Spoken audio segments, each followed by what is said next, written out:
Hey everybody, Brandon Moore here. Happy August to you. Thanks for tuning in to another webinar series that I've been doing over the past year. I hope you've been enjoying them. Excited to just do more of an impromptu webinar today, more I'd say on the personal side, but very important, tied to the financial decisions that we make, especially surrounding retirement. And over my years of doing financial planning, I think it's good to kind of circle back together and kind of bring back the why we're trying to get to the point of financial freedom, retirement, and the purpose of all these things that we're planning for. So my goal today is to actually share with you some common areas of concern, mistakes, and issues that people come to me with when they're trying to retire that they need to think about prior to making a big decision like that.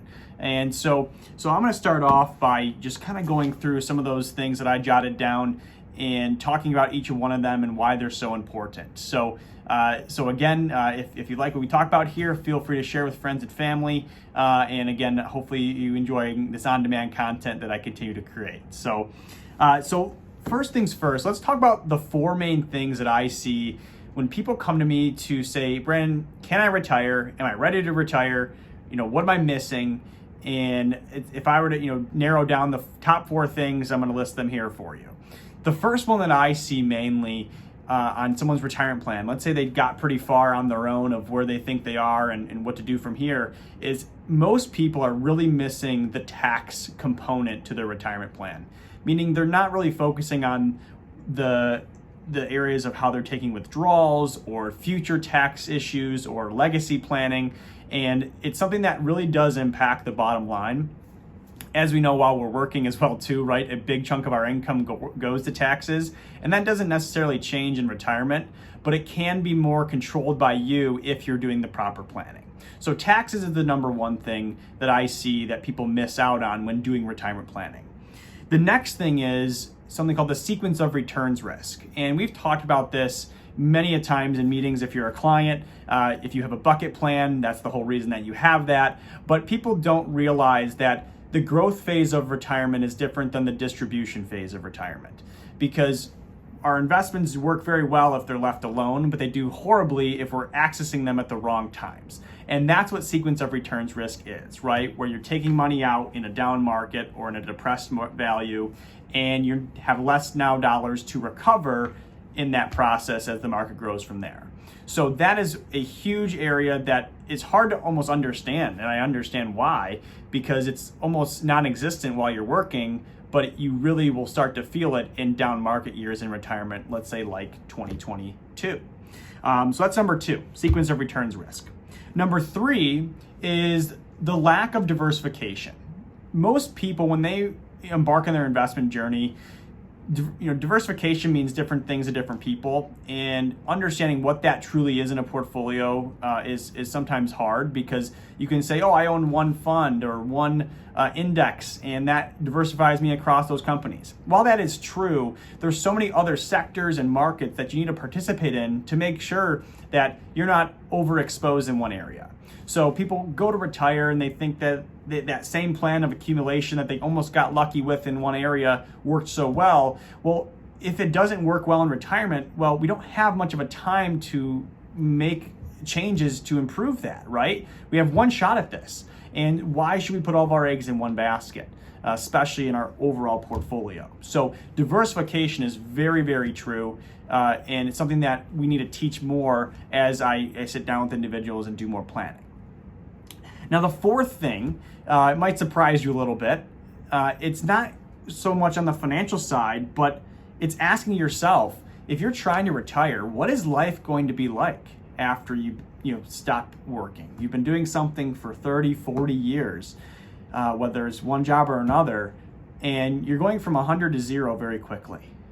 And so that is something that caps off the other financial issues that we have, because you could almost make those equivalently important, because if you have nothing to retire to or a purpose to retire to, then that's going to be not a good financial decision either, because every year you delay retirement, right, will be mathematically better. However, we're trying to find a good balance between longevity, health, wealth, and the balance in life that we all seek, right? So So those 4 areas: taxes, sequence of returns risk, lack of diversification, and what are we going to retire to and what's life going to be like? Those are the main 4 things that I see people make mistakes on. And I want to share more about what that means and what I'm talking about. But if you haven't thought about those 4 things, which if we've met and you're a client of ours, we have. And we continue to have that and redefine that purpose and reorganize all those things. But don't try to think you're going to solve the problems of the job that you have or the relationships that you have by saying, well, that's the root of my problem. I'm just going to retire and everything will be okay. Because that's why I want everyone who's listening here to think about retiring to something, not from something. So if you're retiring to something, like to that extra time you spend with your family, or to that ability to travel without worrying about going back to work the following Monday, or squeezing it into a small time frame, right? That is something real. Or starting the side business you've been hoping to do because you haven't had as much time because of kids, family, career, etc., right? So find and define that purpose. It doesn't have to be overly complex, but you have to have something. And just retiring for the sole purpose of saying, I hate my corporate job or I hate my job in general, is not going to be the biggest solve and the biggest fulfiller in your life, because you have to fill that void with something else equally as time consuming, to be honest, whether it's travel or family or etc., or purpose. Now, why I say that is because I meet with people of all ages, people mainly in the retirement age group, right? But naturally they, have kids and family that I meet with as well too. And then also people who are in their later stages of retirement. And the biggest regrets that I see people have later on in retirement is saying one of 2 things. Hey, I wish I maybe retired a bit earlier because mathematically it worked out for me, but I was concerned that because I didn't know the other pitfalls like the taxes or the sequence of returns risk or diversification, right? And I put myself in a position mentally where I wasn't confident in my next move forward, right? And I don't want people when you're 80, 85, 90, 100 years old to think back that, hey, I could have retired earlier while I was young, healthy, and motivated to do other things when mathematically it works, and you're not feeling the confidence to do so. And so that's something that you want to be clear on and defining that purpose of what you're going to do upon retirement. And it's kind of that same balance of I help people create savings plans, etc. You can have a twofold. I see people in 3 different categories. Okay, we're going to say the super savers who their issue is they're saving too much and they're over preparing for a lifestyle that they're not going to need to continue to support, and they're going to have some missed opportunities probably in their personal life because they're putting so much into the future, right? Then you have the middle person who is maybe doing that good balance, right, between the savings and the lifestyle and the combination of both, where they're very aware of their expenses and hobbies and time frames, but they're not focusing on one or the other too drastically. And then you have the person that has continuously underprepared for the future, having always a reason to not put more money to the future, or having a lifestyle too advanced for what they're going to be able to support with their assets as they move into retirement. And those are the 3 common people that I see. And the ones that we really want to focus on are either the middle one or the later one in this conversation, because that is something that we have to then move into living for now instead of living for just the future. And when that happens, kind of a shift in our psyche has to happen too.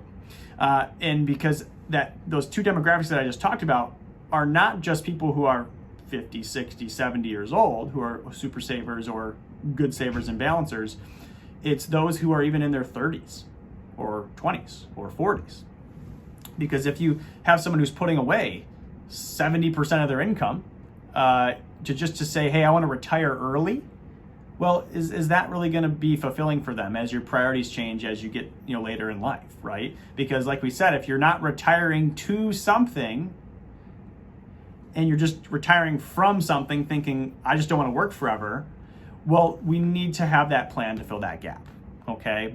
So try to think about, who who falls in that category, who you think you are. I think we all hope to be the one in the middle, right? Of course. But make sure that your priorities align with exactly what that means and your values that you're trying to create in retirement or your future plans. Okay.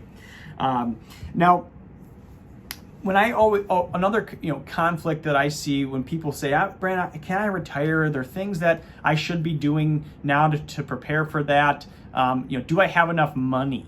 Is the biggest question, right? And after we do the math, if the money works, this retirement thing can work. But if it doesn't work for your personal life, and it doesn't work for you and your day-to-day, well, that's a different story, right? Because mathematically you can calculate and do it over and over again and run different programs and scenarios and etc. But bottom line is, if the math works and if you're ready personally, that's probably a good idea to maybe make some lifestyle decisions there. But if the math doesn't work, well, we don't want to put you in a position where you're not ready to retire and not be able to not worry about going back to work someday. And so every dollar that you're putting away, right, or every year that you're continuing to put money aside and not pull from it, let's call it delaying retirement year by year, mathematically it's always going to be better. So you need to be ready that in that event, that if you're mathematically ready, but you're mentally not ready, that's okay too. And so don't put so much pressure on yourself, because maybe some people on the call and clients as well, you can probably relate, is you might retire, but you're not fully retired, right? You're not sitting on the couch, watching the news 24/7. You're probably going out, you're volunteering, you're maybe working a part-time gig, that not for the money, just for the socialization, the culture, the communication with other people and experiences, right? Because once you've reached the point of wealth and where you have more time to give, that's where we get a lot of fulfillment. And so having that understanding that you're going to retire to something, not from something, is my biggest takeaway from this conversation. But a couple other key points that I've seen as people reach that retirement phase is thinking about, with that extra time, relationships are going to change. And one of those relationships that probably will change the most is going to be with your spouse. Maybe it's going to be more realistic compared to even your early career, or if you guys were together long before you guys even started full time or a family, right? Because kids are mainly grown, more likely. You have, less time to spend at the office or work because maybe you're retired or working part time, and you're going to be spending more time together. And if you each don't define your own purpose for what you're going to be doing on a day-to-day basis and what you're trying to accomplish, there's going to be a lot of issues, arguments, disputes, and things that will affect your relationship. So don't put the pressure on yourself just to find something to do, but also from a relationship standpoint, saying that I'm going to retire and we're going to spend every waking moment together. I'm sure everyone loves their spouse, but we know that's not healthy for anybody. And so make sure that is discussed prior to you making these big decisions, which is why if you're married, financial planning needs to always be done together. Even though maybe you might be the decision maker and the person that gets all the data and the information from people like myself and etc., that person needs to be involved in that process. And if you're married, that every meeting that I've encouraged, no matter what level of understanding they want to have, is they should come in and listen and know what the plan is and know why we're doing what we're doing. Because first off, you as the leader of that financial decision might not be here forever. And that person needs to be just as confident as you to continue on as is with their own personal goals and money ability for simple things as even writing checks, paying bills, and going on with their life, so they can focus on the purpose of their life, which is more the emotional and relationships they're trying to continue on with, right? So don't put that pressure on yourself too much, okay, when it comes to the relationship side, by pre-planning that as well, including your financial planning. Now, really, we need a new journey is really what I'm coming down with, right? We're summarizing here is you have to have that purpose, right? And I think of myself too as, it's very hard for me to sometimes even consider future retirement, even though it's a long ways away, because I have to have that engagement with people. Where I get my energy as an extrovert is talking with people and sharing experiences and thoughts and having these open dialogue discussions that are life changing, right? And that's important to me. And if I can't find a way to do that in retirement, I'm not retiring, okay?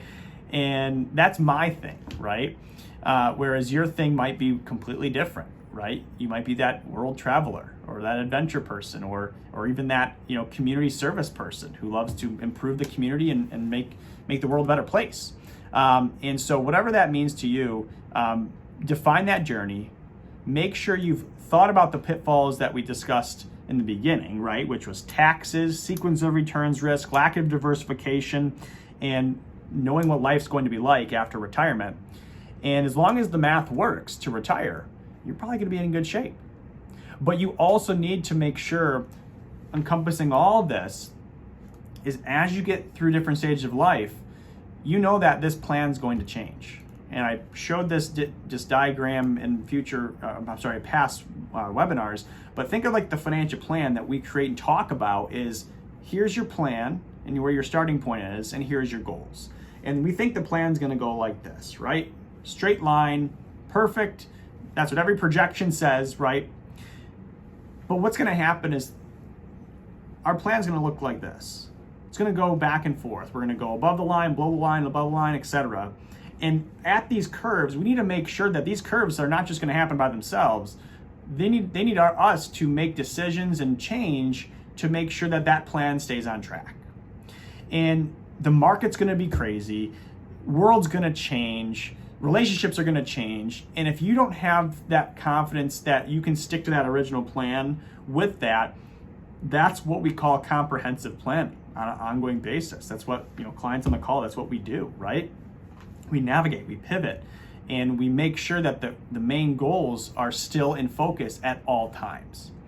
And so if you're doing it on your own and you're not, you know that that's going to be a struggle, or you're concerned when that struggle comes up, that's when you need to have somebody on your corner, whether it's, coaching, a financial planner, generally not other family, because that's probably not the best way to manage finances, right? As we all know, but having some people to turn to that you can have open discussions about this and make a plan around it is going to be the best solution for you, okay?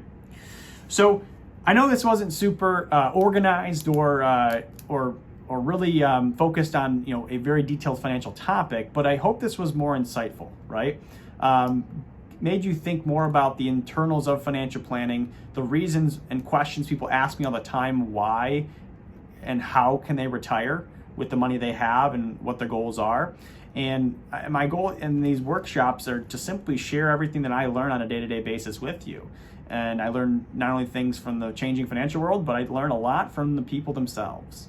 And if I can provide some of that information to you guys as we go along here, I think the more that you're going to be successful in your journey. So thank you all for listening.